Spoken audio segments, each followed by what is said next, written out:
Hi guys, welcome back to Between the Sticks podcast. Myself and Cam alongside me, as Yep. usual. How you doing, Cam?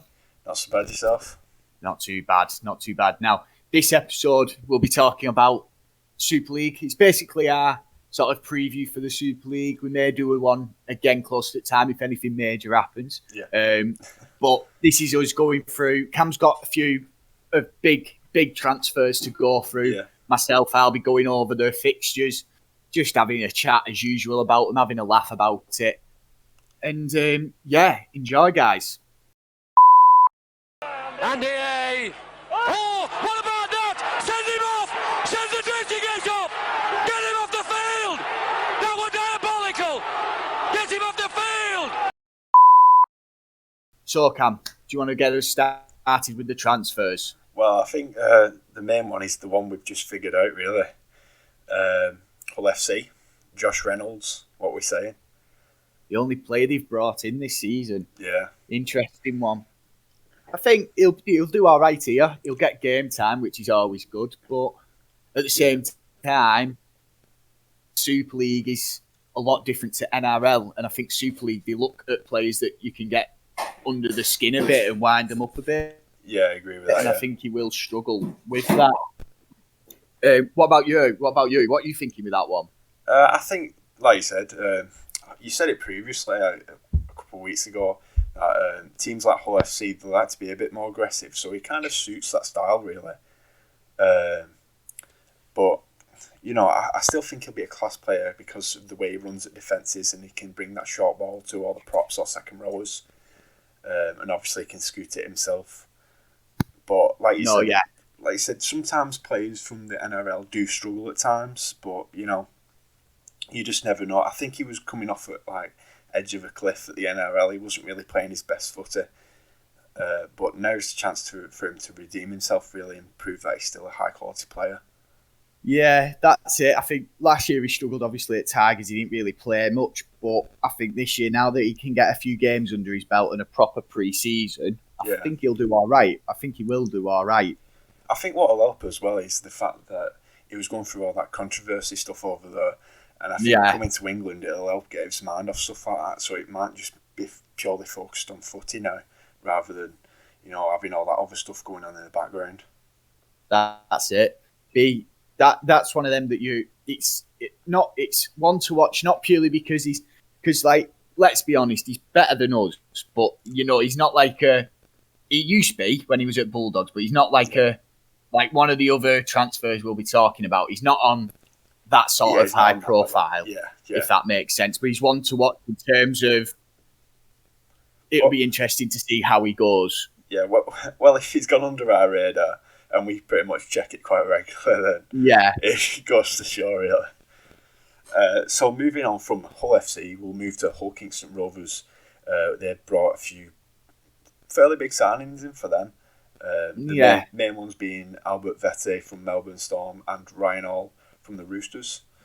They've also brought in Corbin Sims from St George and Brad Takarangi from Parramatta. I just want to put in a disclaimer. If we do butcher any names, we do apologise. We do try our hardest. We will go to some English lessons. Yeah. With Hull KR, though, I think they're one of the teams that have brought in the more personnel, which isn't a bad thing, but it can also work against you, a team that's kind of, they might look at it and go, right, we've sort of bolstered all around the park with it, to compete. But then at the same time, bringing all them new faces in, they may have a slow start to the season. Yeah, and the fact they brought all them names in, obviously quite a lot of players have gone out. So it's going to be interesting to see how they play, how they perform. But the main one being Ryan Hall, I think him coming back to the Super League with his injuries during the time at Roosters and play time, I think it'll be interesting to see how he bounces back and plays in Super League again. I think it'd be good for him, like you said, just to get a bit of game time under his belt. Hopefully he can stay fit. Yeah. Because it's like over there, it was 2019, I think it was. And like Latrell Mitchell wasn't playing as well. And it was a game where Roosters were playing. I can't remember who they were playing, but they were saying like that if Latrell wants to get into the side for Origin and Game 2, he needs to play. He needs to step up in this game. Yeah. And it was anyway. Ryan Hall was playing, and then he didn't get. It didn't end up getting picked. It got announced like with 10, 15 minutes left, I think, off the top of my head, that he wasn't being picked. Yeah. The Game 2, but like when you looked at it, when you've got someone like Latrell Mitchell, who's like world renowned, he's got the title of the next Greg Inglis sort of thing. Yeah. Yeah. You expect big performances from him, but Ryan Hall not outplayed him, but in terms of like meters gained and runs, it was him and Daniel Tupou, Ryan Hall and Daniel Tupou, that were at top at list. And it goes to show that his work ethic was there, and he did want to play rugby. Yeah, he just couldn't do anything at the other side. He couldn't score a try to save his life, sort of thing. I think that's what it is as well. The way his body's set up, he's pretty much built for that type of rugby in Australia. But that's it. That's what he was lacking. Tries. Obviously, he wasn't getting the minutes as much, but that's due to injuries and other kind of stuff as well. Because that Roosters side, they have a class side, so it is going to be hard to try and break into a team like that. Yeah. I think it was just one of them things. As soon as he got signed and went over there, he was injured. Yeah. And I just don't think he fully recovered. But hopefully he sort of steps up now. Yeah, 100%. So another team that I want to talk about here is Leeds Rhinos. Now, we've had a conversation about this before, and obviously with the team they have at the minute, they've got the ability. It's just about putting it together and trying to put performances out. So this year they've signed 2 signings. If I butcher these names, please ignore it. You know what I'm talking about. So the first one being from Penrith Panthers, Zane Tetevano, and the second one being from New Zealand Warriors, King Vuniyawa. Yayawa. Yeah. I don't know how you say that last name. But yeah, what do you think they'll add to the table for Leeds to push forward to try and get to them stages that they was in previous years? I'm not going to, people probably give me a bit of stick for this, but I don't really know the New Zealand lad. I'm not going to try and say his name. Yeah. Yeah.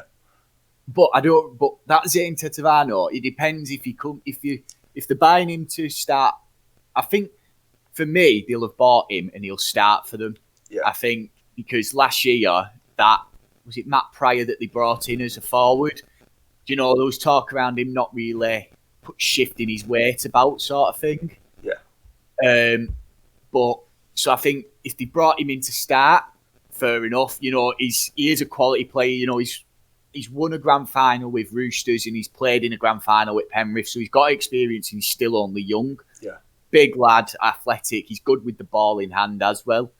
Even if he's coming off the bench, he's pretty much played that sort of bench forward in his career since at Roosters, really. Coming off the bench to take over. I think it'll be interesting to see if he has the same impact, because obviously over here again, it's played in a different way. Yeah. But yeah, I think that is a very good signing. I think the main vocal point of Leeds this year is, like you said, Sean Lunn coming in.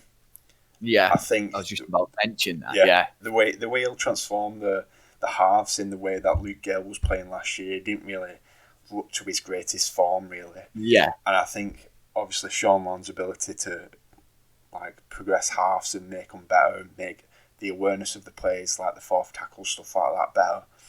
I think that'll only improve Luke Gale's performance, and I think it'll bring him back to his Castleford days if he can stay fit and stuff like that.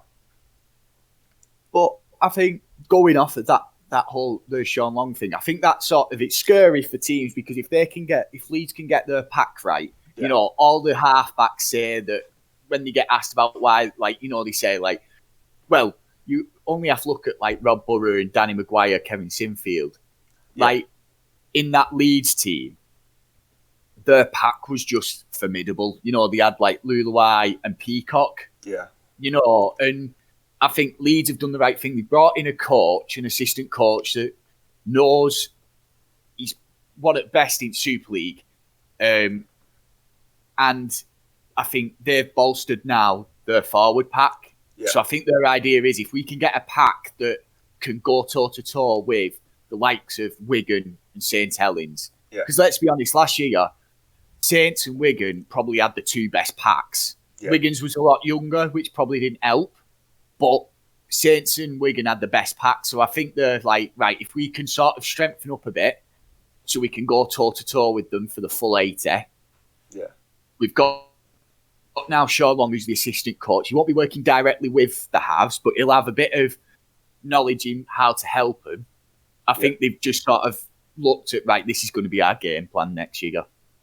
Yeah, I think what affects them quite a bit is for Leeds, they had like 5-6 players that was at top of the game for so many years that it's kind of hard to replace it and find them players who can be at that level for so long. Get that. Understand that, definitely. So, moving on from Leeds, let's go to your team. Oof. St Helens.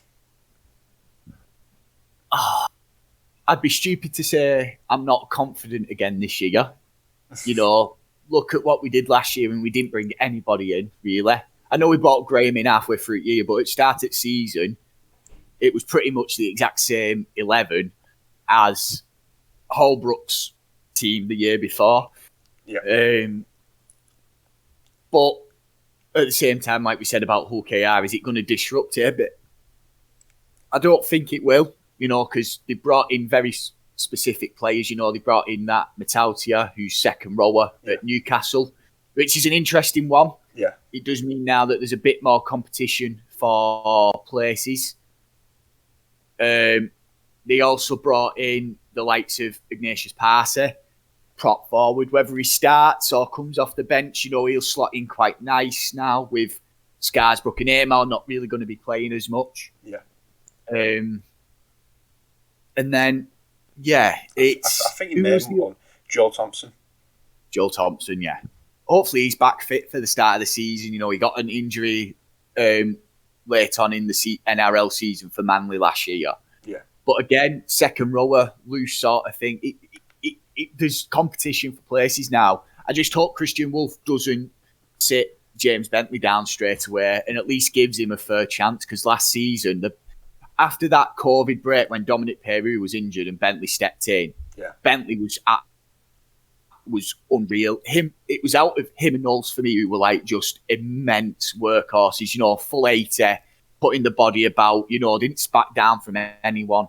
I do think as well, like as much as it's hard for me to say from being a Wigan fan, your team for next year, it's going to be hard to beat a team like that. It wouldn't surprise me if you went unbeaten. I'll just throw that out there. But for a team like that, with so many good replacements for players coming in and out, I think the only thing stopping you is if players get injured. Yeah. I think the good thing is, what I like is, I know they've bolstered up the pack, but we needed to, like Scarsbrook and Amar were getting on a bit. Yeah. You look at the likes of Amar, who signed another contract with us a year, but it said when it came out that he'd be working with the sort of reserve lads, coming up sort of thing, into the first team to help them. I think they've kind of put them young. They've bought younger lads now, but they kind of, because they're all on 2-year contracts with an option of a third. I know Joel Thompson's 30 plus. Yeah, but they've just kind of they've gone more to win now. But I like the fact that we've not done anything to the back line, because if they can all stay fit, the likes of Percy, who got injured at start of season and then came back and got injured again. If he can stay fit, and we've still got that same back line of Coote, Makinson, Nguama, Grace, Percy, and Lomax and Faj, I think it'll be... I like the fact that they've kept that the same, because that seems to work for us. But it'd be interesting to see how Grace progresses this year, because each year he's played, he's only looked like he's going to get better each year. Mm. So that'll be quite interesting to watch, won't it? Last thing on Saints is, people say about Grace, he needs to get bigger. But this is the problem. The problem is with English wingers. Look at Ryan Hall when he first burst onto the scene. Yeah. He was class. And then he came back the season after and he was huge. Yeah. He went from like the fastest winger to the biggest winger. For some reason, English wingers have this thing of putting on weight, and it just doesn't work. You look at Burgess. When he came on, he was quick and nimble. Wigan, Joe Burgess. And then he came back and he put on loads of size. And it's like, fair enough, you want to be bigger, but you lose that edge. And I think that's what helps with Grace. I think that's what the thing is, though. Like in NRL, you're kind of expected to be that big, whereas in Super League, you don't have to be. No, yeah, it's a funny one because I think if he was bigger, it'd help in certain ways. But his overall game is him. Is around his pace and his quick feet, Yeah. Right, so moving on, before we go on to the biggest signing, we should say, debatable, we'll go on to Wigan. Yeah. Obviously the biggest one being Bateman, coming back from Canberra, and Jarfield coming in from Parramatta. I think personally Bateman is going to help the team progress a bit more forward. Obviously, there was clash last year. Obviously, Bevan French stood out second to none. Yeah. But it's going to be interesting to see Bateman playing in the number 13. Yeah. I think that's the biggest thing about him coming back, innit? Yeah.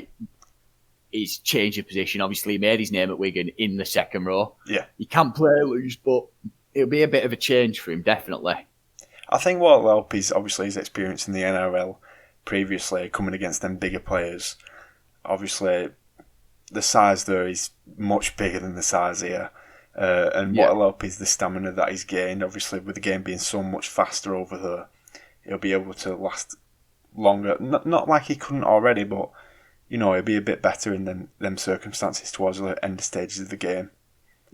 It's going to be a big shift because obviously he's going to put in He's going to put in quite a few more tackles in the game, than what he would do in second row. So it'll be good to see how he copes with it. But like you said, playing in Oz in that weather, he's going to be one of the fittest in the team. So yeah, but it'd be a very good one to see that. I think it'll help with obviously Lachlan retiring now. Him coming into the coaching side. Obviously, the experience that Lachlan's got will be able to help Bateman loads, really. Obviously, Bateman playing the 13, what Lachlan's played. The knowledge you'll be able to get from that and how to cope with certain circumstances in games will help. And obviously... makes complete sense, that one. Like you were saying not long ago, you were saying obviously with him coming in, he's going to be playing more of a ball handling type of player rather than going forward like he was used to. Yeah, because that's the thing. I don't think you could have him for 80 minutes running at sort of props and another loose forward for the full 80. I think he will carry the ball because obviously he don't. You've seen he don't back down from anyone. But I just think that they'll want to preserve him and make sure that he'll still fit. So I think they'll have him having a few carries, but he might go like one out. So instead of taking it off your dummy half, he'll take it off like the receiver, or he'll play as like an extra ball carrier, not an extra receiver sort of thing instead of Hastings in that Jai field if he starts constantly sort of. Yeah, I think another thing is that you've kind of, with the team they've got now, you've kind of got to expect to win. There's nothing shorter than that, otherwise it's just a letdown. You've got to expect to get to the grand finals, the Challenge Cup finals, and win them. But it'd be interesting to see what happens. I fancy you men for Challenge Cup. Yeah. What will be interesting, what will be one to watch is obviously, it's one to watch anyway, but the derby between us and you men. Yeah. Form goes out window at that point, doesn't it? It's just two good teams going at it. Yeah. If it's something replicating last year's grand final, then as long as it's not the same ending. Yeah. What an ending. So, here we go. This is it. Moving on to the big one. You ready? Yeah. Rob Butler coming into Warrington now. Greg Inglis. Obviously, he's had his previous injuries, obviously retired due to injury. He's come to Super League. There's all this hype behind him, expecting him to come back to the form that he was in his prime of his career, which is not going to happen. But what do you think will happen in terms of his playing?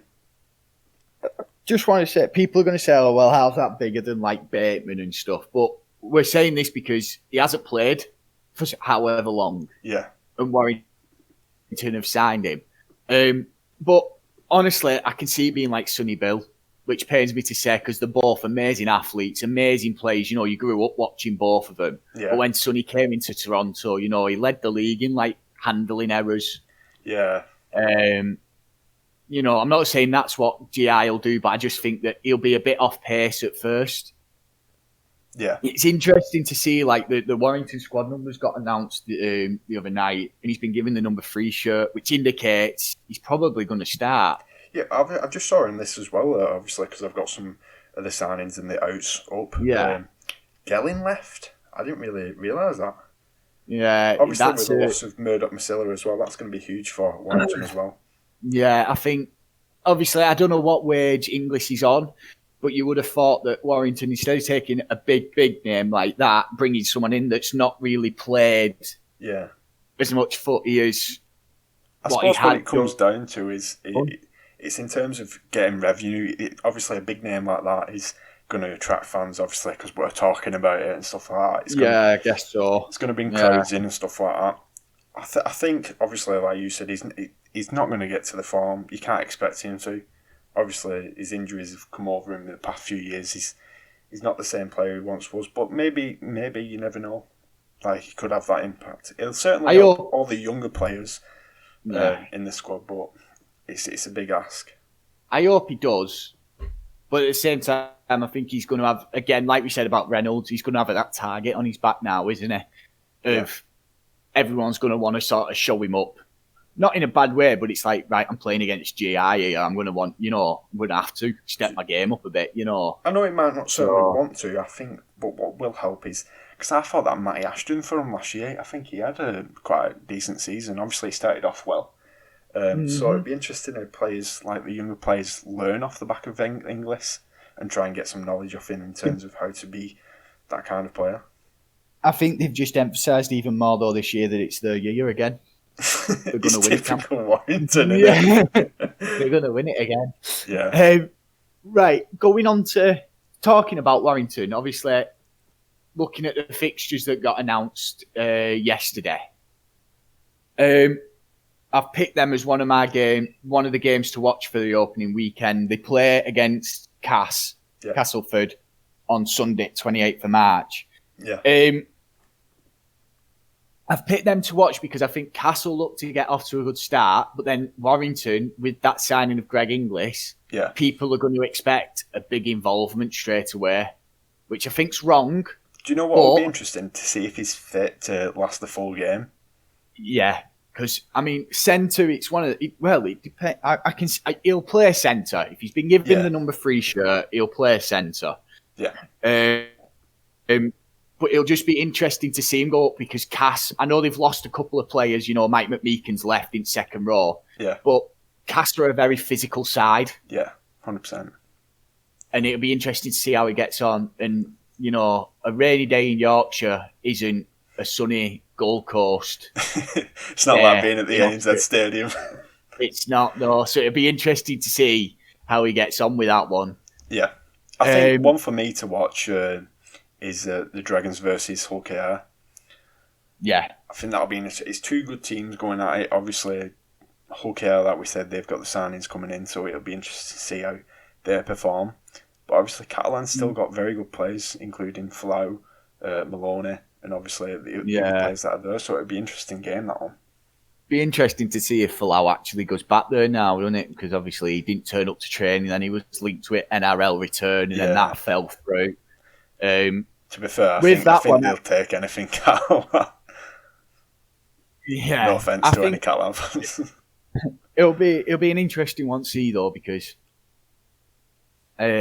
like we said, Catalan have signed a few big names, but they've also lost a few. Yeah. And then, like you said before, Hull KR have signed massive, so be good to watch that game because it'll be like both teams trying to get off to a good possible start with these signings that they've sort of brought into play for them. I'm assuming that you're going to go with a blowout against Salford for yourselves.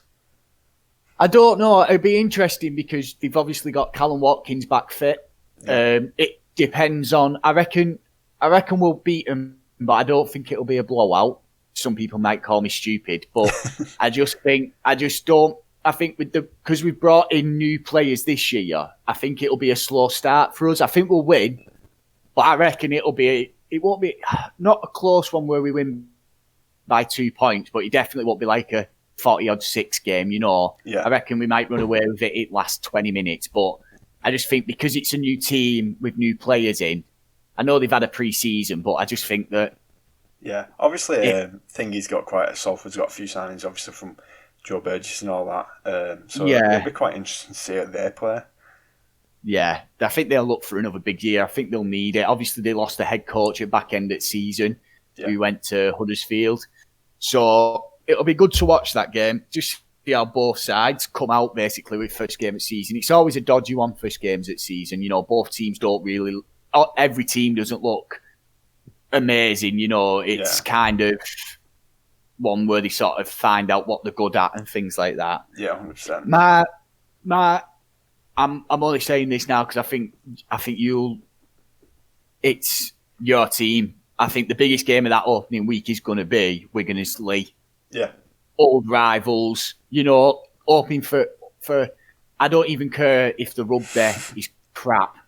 I just hope that both teams get absolutely stuck into each other. Yeah, well, they've made quite a few signings of their own. Absolutely, sort of. Yeah, I just love it if them two teams just went at each other head to head. No one took a back step. Yeah. Don't care if the rugby's crap. It can finish 4-0 for all I care.